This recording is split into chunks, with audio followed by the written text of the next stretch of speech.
आज ये भिडियो मु कहबी जे दैनंदिन जीवन रे जे आम मानक मध्य संपर्क तिक्तता आसुवा कथा बा आम मान भितर फाट सृष्टि होता कथा से विषय आपन को मुझे जनइबी ये भिडियो जे आजिकल बहुत भल भल संपर्क तिक्तता आसूची एवं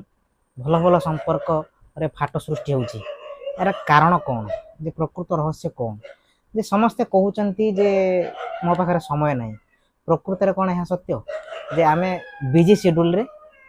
जीवन यापन करूचंती समस्त बिजी शेड्यूल गोटे छोटिया उदाहरण माध्यम मु आपन को सहजरे बुझे देवा पई चाहिबी। एटा देखि पारुथबे गोटे दुकान ये दुकान टी मोर मु ऑनलाइन काम करे जहा कि गोटे पिला मत थरे फोन कला कि भाई मोर गोटे एडमिट कार्ड बाहर कर दियंतु मोर एग्जाम अच्छी एडमिट कार्ड बाहर कर दियंतु जेते बेले से फोन कला सेते बेले मु बाहर थिली बोली ताकू कहली कि मु बाहर अच्छी एवं व्यस्त अच्छी मु गले एडमिट कार्ड तोर बाहर करदेवी तापर से फोन काटिदेला एवं तापर दिन से पुणी मते फोन कला मु सेकेंड दिन रे मु कहली जे मु ड्राइविंग करूची मु गले एडमिट कार्ड बाहर करदेवी से कहला ठीक अच्छी कही फोन रखीदेला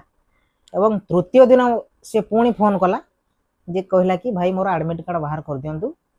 मु बहुत व्यस्त रोजी आ समय पाऊ नहीं आपण पाखु जीवा पई बोली ठीक अच्छी आज मध्य मु व्यस्त अच्छी बाहर अच्छी कही फोन रखीदेली तापर चतुर्थ दिन से जिते फोन कला से कहला मु पैसा दे आपण पाखरे फॉर्म पकईची अथच एडमिट कार्ड टी मते दौना बाहर कर दौना एवं से कहला जे मु बहुत व्यस्त रोची कार्यरत रोची से मु आपण पाखु जाई पारु नै मु बाध्य फोन करूची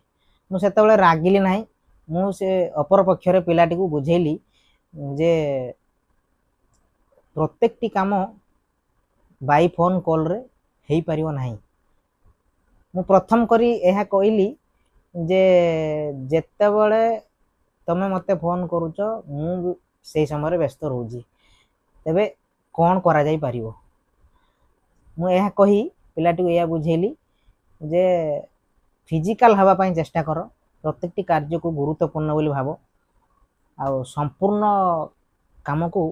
जे फोन कॉल माध्यम रे समाधान करिया पाई बा संपूर्ण करिया पाई चेष्टा करंतु नाही एहा मोर शिक्षा रहिबो एहा कही पिलाटी को बुझेली पिलाटी बुझी पारला एवं मु एठी गोटे परिशेष रे गोटे कथा कहया पाई चाहूची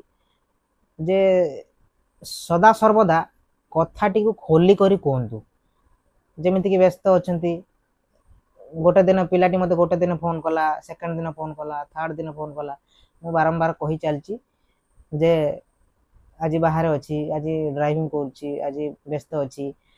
तेणुक प्रथम दिन मते ताको कहीदेवार थिला जे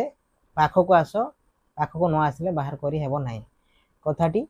सरी जाई थांदा मोर आउ किछि त्रुटि रही न थांदा ए भावुची मु सेथिपाई जे सबु कथा को खोली करी कहतु एवं सत कथाटी सब बेले कहया पाई चेष्टा करंतु यथा संभव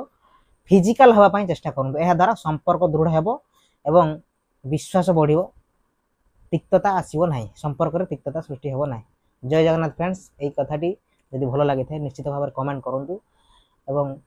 सब्सक्राइब लाइक करिया पाई भूलंतु नाही।